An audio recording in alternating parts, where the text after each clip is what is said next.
Assalamualaikum warahmatullahi wabarakatuh. Halo guys, selamat datang di channel YouTube kami. Pada kali ini, kita akan mengajak kalian untuk belajar bersama membahas pembelajaran kimia tentang unsur-unsur periode ketiga dalam tabel periodik unsur. Sebelum dimulai, saya akan memperkenalkan pemateri pada video kali ini. Pertama, Anggara Tribayu nomor absen 1. Lalu ada saya, Bernardino Mikael nomor absen 6. Rekan saya Dian Dwi Ardianti nomor absen 10.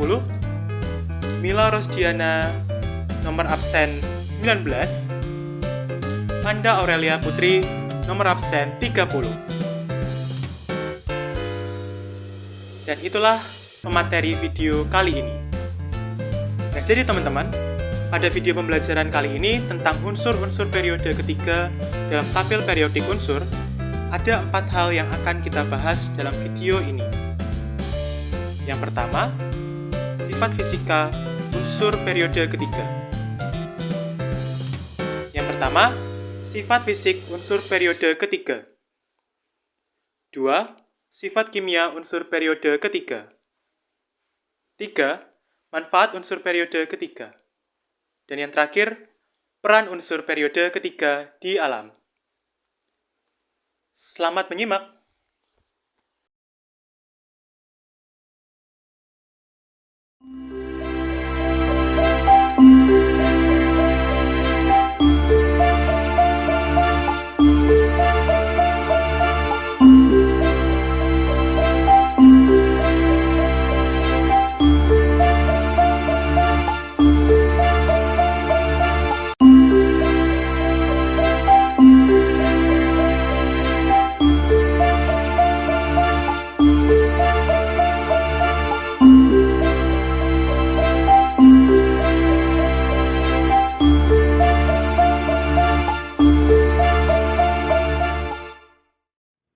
Sebelum masuk ke materi inti, sebaiknya kita mengenal dulu ada unsur apa aja sih dalam periode ketiga tabel periodik unsur itu. Jadi, unsur periode ketiga itu ada 8 macam, meliputi natrium, magnesium, aluminium, silikon, fosfor, belerang, klor, dan argon. Nah, untuk penjelasan lebih lanjut masing-masing unsur, bisa kita simak pada uraian berikut. 1. Sifat fisik unsur-unsur periode ketiga. Untuk sifat fisik unsur periode ketiga ada 8 sifat, yaitu nomor atom, massa atom relatif atau AR, elektron valensi, bilox, konfigurasi elektron, sifat, bentuk di alam, kereaktifan, ikatan senyawa, dan yang terakhir wujud. Nomor atom natrium adalah 11, magnesium 12, aluminium 13, silikon 14, fosfor 15, sulfur atau belerang 16, klorin 17, dan argon 18. ArNa 23, Mg 24,3, aluminium 27, silikon 28, fosfor 31, sulfur 32, klorin 35,5, dan argon 40.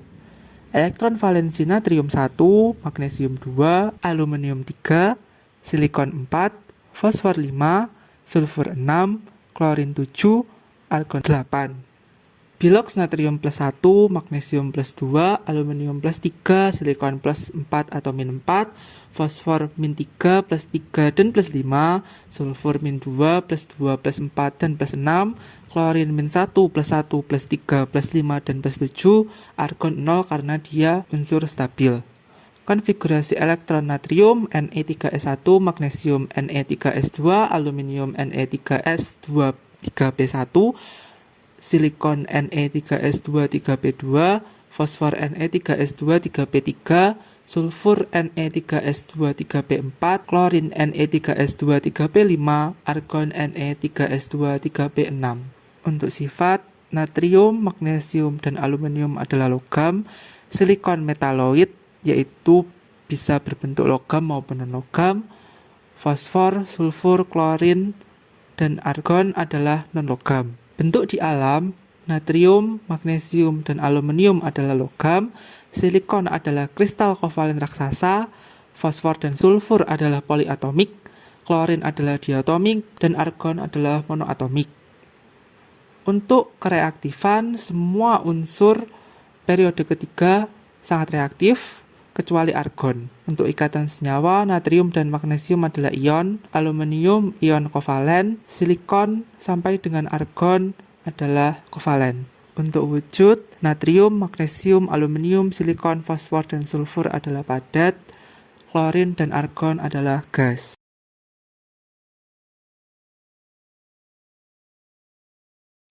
Dari tabel sifat fisik unsur periode ketiga, dapat kita simpulkan. 1. Biloks unsur periode ketiga dari kiri ke kanan cenderung makin tinggi, kecuali argon. 2. Dari natrium sampai aluminium bersifat logam. Silikon bersifat metaloid, yaitu bisa menjadi logam maupun non-logam, lalu dari fosfor sampai argon bersifat non-logam. 3. Bentuk di alam unsur natrium hingga aluminium adalah logam, silikon kovalen kristal raksasa, fosfor dan belerang poliatomik, klorin diatomik, dan argon monoatomik. 4. Semua unsur periode ketiga reaktif kecuali argon. 5. Jika berikatan dengan unsur lain, unsur natrium dan magnesium membentuk ikatan ion. Unsur aluminium membentuk senyawa kovalen ion, unsur fosfor hingga argon membentuk senyawa kovalen. 6.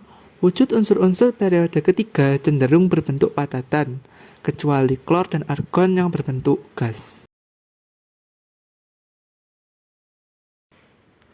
2. Sifat kimia unsur-unsur periode ketiga.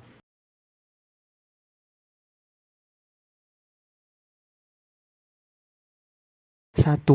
Natrium. Tingkat oksidasi natrium yang paling umum adalah +1. Natrium adalah logam alkali, berada pada golongan 1 tabel periodik, karena memiliki 1 elektron di kulit luarnya yang mudah disumbangkannya, menciptakan atom bermuatan positif, yaitu kation Na+. Natrium pada suhu dan tekanan standar adalah logam lunak keperakan yang jika bereaksi dengan oksigen di udara akan membentuk natrium oksida berwarna putih keabu-abuan kecuali direndam dalam minyak atau gas inert yang merupakan kondisi penyimpanan umumnya. 2. Magnesium. Magnesium adalah logam alkali tanah. Sifat unsur magnesium reaktif namun kurang reaktif jika dibandingkan dengan logam alkali yang seperiode dengannya. Magnesium dapat bereaksi dengan air, unsur halogen, udara, hidrogen, belerang, asam, dan basa. Nah, sekarang yang ketiga, aluminium. Aluminium sebagai agen reduksi yang baik. Selain itu, aluminium ini ternyata bersifat non-toksik. Dan aluminium bisa mengalami beberapa jenis reaksi sebagai berikut. Yang pertama, reaksi termit. Yang kedua, reaksi dengan asam. Yang ketiga, reaksi dalam suasana basah. Keempat, reaksi dengan oksigen. Dan yang kelima, reaksi aluminium oksida dalam suasana asam dan basah. Selanjutnya, yang keempat, silikon. Nah, pada silikon ini, ternyata silikon kurang reaktif dibandingkan karbon. Silikon juga merupakan unsur metaloid yang tidak beracun. Jadi, sama seperti aluminium tadi, silikon juga non-toksik. Silikon bereaksi dalam media alkali berbentuk H2 dalam wujud gas dan SiO4 dalam wujud aquos. Silikon abu-abu bereaksi dengan uap air pada suhu tinggi, menghasilkan silikon dioksida dan hidrogen. Silikon akan terbakar jika kalian beri panas yang cukup. Nah, jadi hati-hati ya teman-teman, mungkin jangan bermain api pada silikon ini. Karena jika diberi panas yang cukup, maka silikon bisa loh terbakar.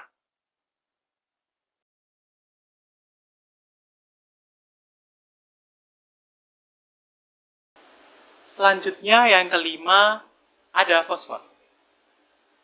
Nah, fosfor ini ada dua, fosfor putih dan fosfor merah. Kalau fosfor putih bersifat racun dan dapat larut dalam karbon disulfida. Berbeda dengan fosfor merah yang tidak bersifat racun dan tidak larut dalam karbon disulfida. Nah, kalian bisa perhatiin ya, ternyata fosfor putih dan fosfor merah itu berbeda. Jadi, kalau kalian semua melihat soal yang ditemukan fosfor putih dan fosfor merah, kalian bisa lebih hati-hati nih dalam memilih jawabannya atau mengisi jawabannya. Selanjutnya, fosfor tidak bereaksi dengan air. Namun, fosfor bereaksi dengan oksigen dan klor. Selanjutnya, yang keenam, belerang. Belerang sukar bereaksi dengan unsur-unsur lain pada suhu ruang. Pada suhu tinggi, reaksi dapat terjadi dengan berbagai logam, seperti Fe dan Cu, serta non-logam seperti Cl2, H2, atau O2. Belerang tidak bereaksi dengan air. Belerang bersifat non-toksik, sama seperti aluminium tadi ya. Sifat penggantar dielektrik, serta memiliki sifat magnetik diamagnetik.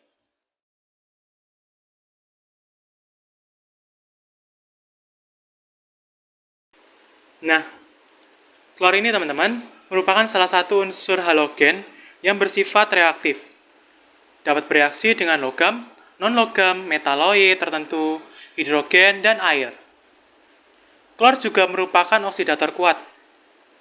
Klorin dapat larut dengan baik dengan air. Klor dapat membentuk asam-asam beroksigen atau disebut oksihalogen.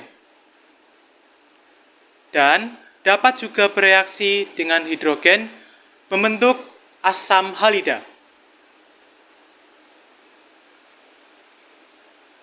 Selanjutnya yang kedelapan, kita bahas tentang argon. Argon sukar bereaksi atau bersifat inert karena konfigurasi elektronnya stabil, sama seperti unsur logam-logam mulia lainnya.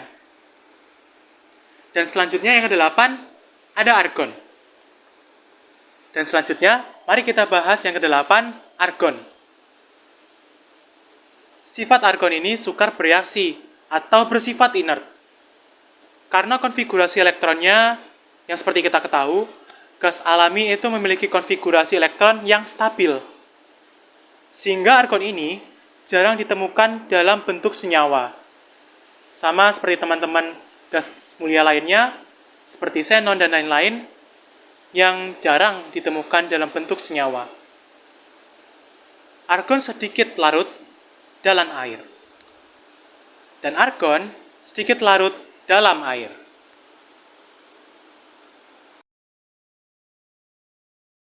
Tadi kita kan sudah membahas tentang sifat fisik, sifat kimia.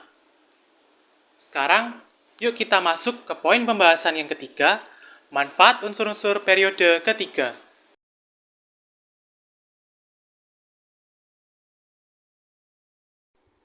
Natrium.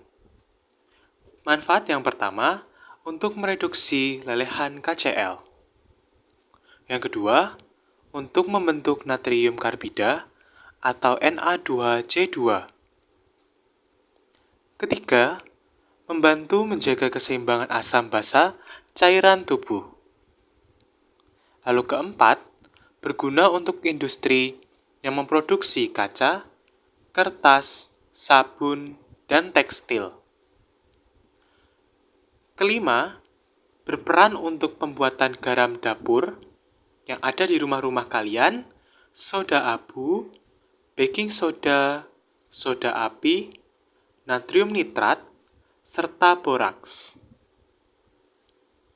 Nah, beberapa mungkin ada di dalam rumah kalian ya, seperti garam dapur, baking soda, dan soda abu. Yang keenam, mengatur osmolaritas dan volume cairan tubuh. Ketujuh, membantu mempertahankan iritabilitas sel saraf dan sel otot. Selanjutnya, menyeimbangkan osmotik cairan ekstraseluler dan penting dalam penyerapan glukosa, kontraksi otot, aktivitas jantung, dan transmisi saraf.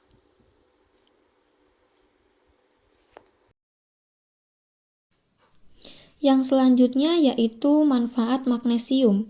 Manfaat yang pertama yaitu menguatkan tulang. Orang dengan asupan magnesium yang cukup mempunyai kepadatan mineral yang seimbang.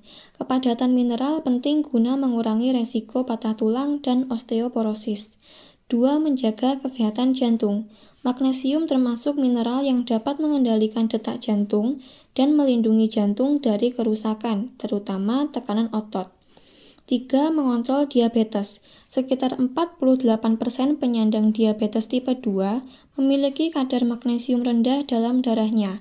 Hal ini ternyata mempengaruhi kemampuan insulin untuk mengendalikan gula darah. Yang keempat yaitu mencegah migrain. 5. Meringankan gejala depresi. Para ahli mencoba menganalisis lebih dari 8.800 peserta.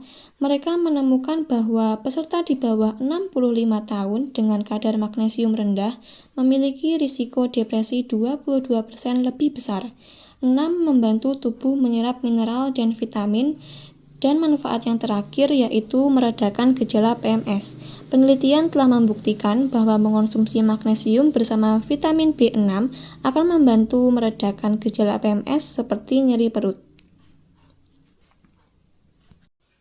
Yang selanjutnya yaitu manfaat aluminium. Manfaat yang pertama yaitu komponen otomotif. Beberapa bagian badan mobil dan komponen otomotif harus dibentuk dari aluminium. Logam ini memiliki sifat yang tahan terhadap korosi dan berat yang cukup ringan, sehingga bisa memudahkan dalam proses manufaktur. Yang kedua, produk konstruksi. Aluminium sangat sesuai untuk produk konstruksi seperti rangka atap, rangka jendela, dan rangka pintu karena ringan dan tahan terhadap perubahan cuaca. 3. Bahan cat. 4. Produk kemasan. Produk kemasan di sini lebih merujuk pada kemasan kaleng, di mana aluminium sebagai bahan komponen penyusun utama. 5. Kertas aluminium. 6. Produk peralatan memasak. Aluminium di sini dipilih karena sangat mudah untuk dibentuk, mudah dibersihkan, tahan terhadap panas, tidak beracun, dan sangat ringan. 7. Produk listrik. 8. Saluran telepon. 9. Bahan antiperspiran. Aluminium juga bisa menjadi salah satu bahan antiperspiran. Bahan ini penting dalam pembuatan parfum yang bisa menghilangkan aroma terlalu kuat. 10. Produk rumah tangga. 11. Transmisi listrik. Aluminium menjadi bahan logam yang tahan terhadap panas dan bisa menjadi penghantar listrik bermutu tinggi. Dan manfaat yang terakhir yaitu kemasan obat. Beberapa jenis obat seperti kapsul atau tablet menggunakan kemasan khusus yang terbuat dari bahan aluminium. Aluminium bisa dibentuk menjadi lembaran yang mudah untuk disobek, tahan terhadap cuaca, dan bisa melindungi obat dari kontaminasi luar.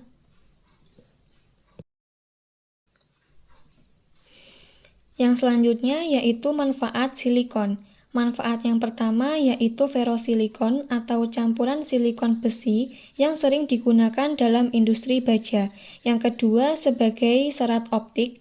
Yang ketiga dalam dunia kecantikan dan kesehatan digunakan untuk mengisi bagian tubuh pasien dalam bentuk silikon. Contohnya dalam proses operasi plastik. Yang keempat silikon karbida dipakai dalam pembuatan keramik berdaya tahan tinggi. Yang kelima digunakan pada proses penyulingan baja, pengecoran aluminium terutama dalam industri otomotif, dan beberapa proses industri kimia lainnya. Yang keenam digunakan sebagai bahan semikonduktor pada barang-barang elektronik misalnya panel surya, komputer, dan lain-lain.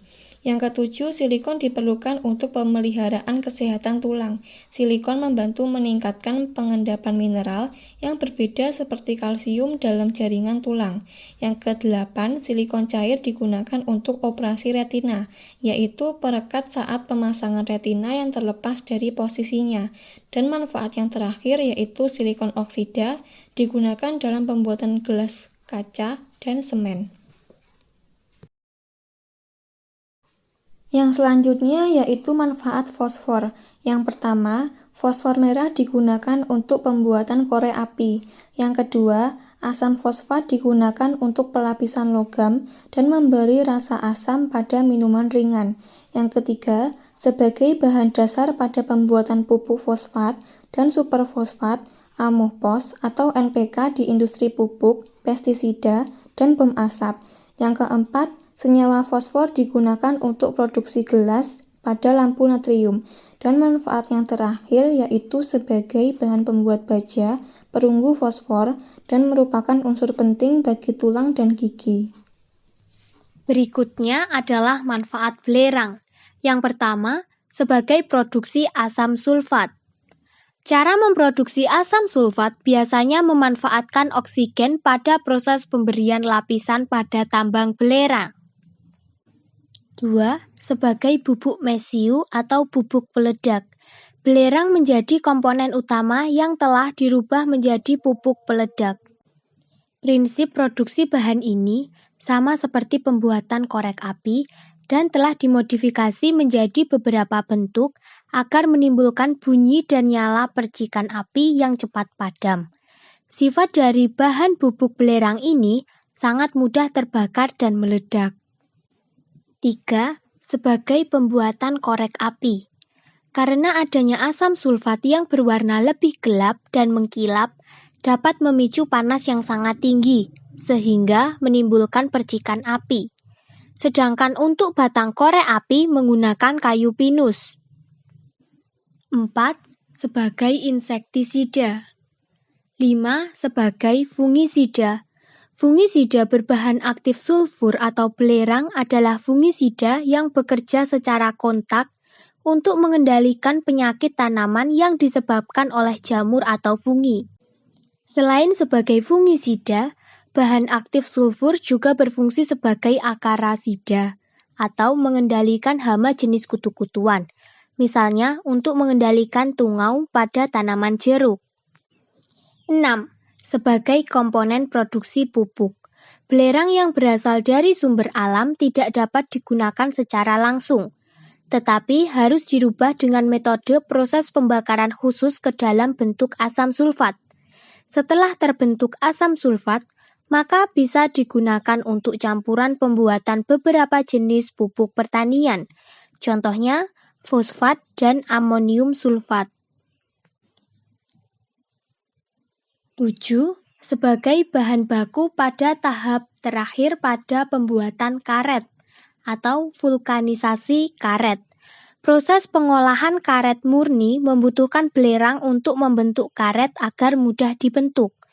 Pembakaran yang dihasilkan dari belerang mampu membuat panas yang cukup tinggi, sehingga karet hitam yang diproduksi bisa menjadi lebih elastis dan mudah dibentuk. Proses ini bahkan sudah digunakan dengan bahan belerang murni tanpa pengolahan. 8. Sebagai produk kosmetik dan kecantikan. 9. Sebagai manfaat. 9. Mengatasi masalah kulit seperti jerawat. Kandungan senyawa di dalam belerang dapat membunuh kuman yang menyebabkan jerawat, virus penyebab kudis, dan penyakit kulit lain. Bahkan, belerang dapat membunuh jamur penyebab panu, kudis, dan kurap karena mengandung zat keratolitik. 10. Sebagai bahan campuran aspal. Belerang didapat dari sumber alam harus melewati tahap pengolahan. Pemberian belerang membuat lapisan aspal menjadi bersifat mengikat, lebih elastis, dan meningkatkan kualitas aspal, sehingga aspal menjadi tahan lama dalam aplikasi pembuatan jalan raya. 11. Sebagai bahan campuran beton. Produksi bahan beton pada awalnya hanya memakai bahan batu, semen, pasir, dan beberapa senyawa pengikat lapisan material. Saat ini, pengembangan belerang juga digunakan untuk campuran pembuatan beton. Manfaat belerang yang sudah dibentuk dalam sulfat akan dimasukkan dalam pengolahan beton saat memasuki proses panas khusus. Lapisan beton yang mengandung belerang terbukti sangat aman untuk lingkungan, tahan terhadap berbagai jenis cuaca, memiliki tingkat kekerasan yang lebih tinggi dan tahan lama. Dan yang terakhir, sebagai pengembangan penelitian ilmu pengetahuan manusia. Berikutnya adalah manfaat klor. Pertama, sebagai pemutih. Kedua, sebagai bahan baku pembuatan kapur klorin dan kaporit. 3. Kalium klorat digunakan sebagai zat pengoksidasi, bahan-bahan pembuatan petasan atau kembang api, dan bahan untuk membuat kepala korek api. 4. Cl2 dipakai pada disinfektan dan obat pembasmi hama. 5. KCl digunakan sebagai pupuk. 6. ZnCl2 digunakan sebagai solder. 7. NH4Cl digunakan sebagai pengisi baterai. 8. Senyawanya juga dapat digunakan sebagai pelarut, antiseptik, dan plastik.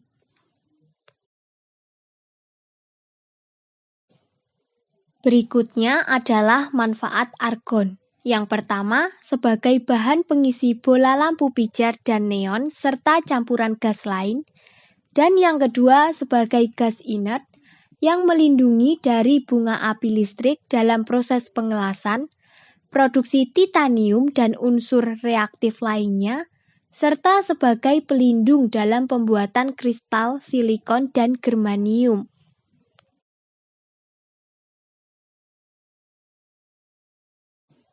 Kemudian, kita akan mempelajari peran-peran unsur periode ketiga di alam.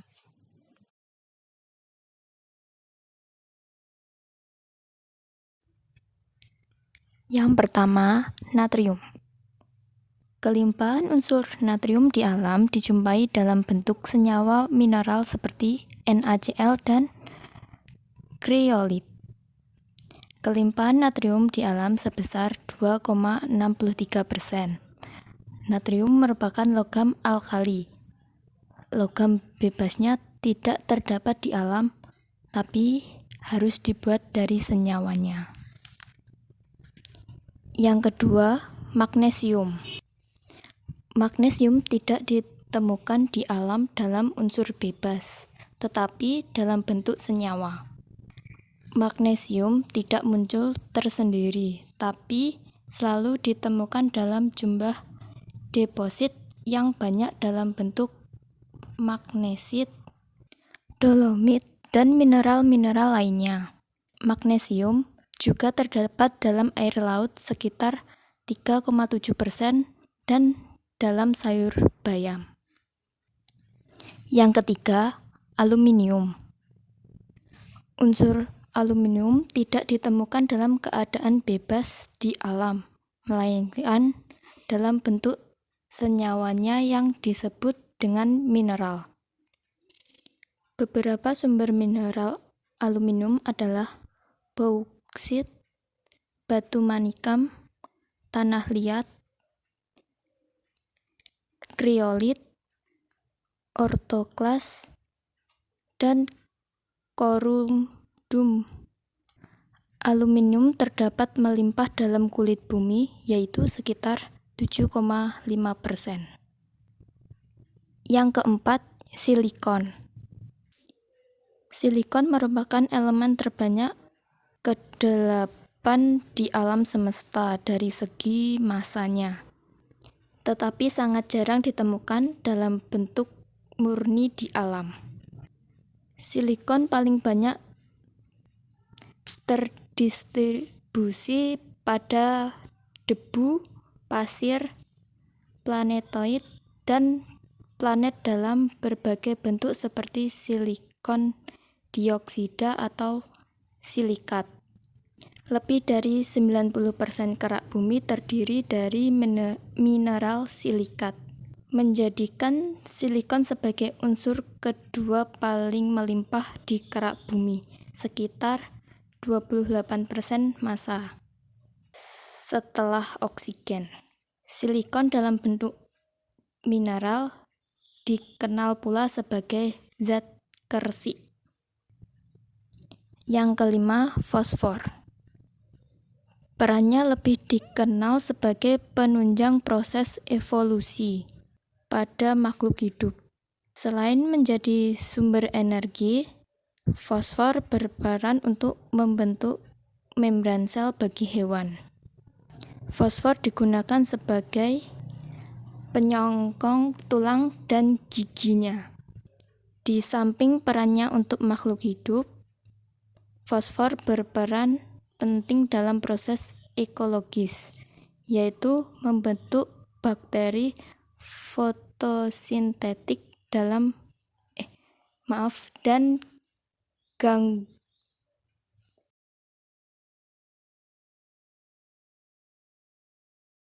Yang kelima, fosfor. Fosfor perannya lebih dikenal sebagai penunjang proses evolusi pada makhluk hidup. Selain sebagai sumber energi, fosfor berperan untuk membentuk membran sel bagi hewan. Fosfor digunakan sebagai penyongkong tulang dan giginya. Di samping perannya untuk makhluk hidup, fosfor berperan penting dalam proses ekologis, yaitu membentuk bakteri fotosintetik dan ganggang guna menghasilkan oksigen. Di alam, fosfor melimpah sebesar 0,11%. Yang keenam, belerang. Di alam semesta terdapat belerang di 0,05%. Di matahari terdapat belerang di 0,04%. Di lautan terdapat belerang di 0,093%. Di tubuh manusia terdapat belerang di 0,2%. Di kerak bumi terdapat belerang di 0,042%. Di meteorit terdapat belerang di 4%.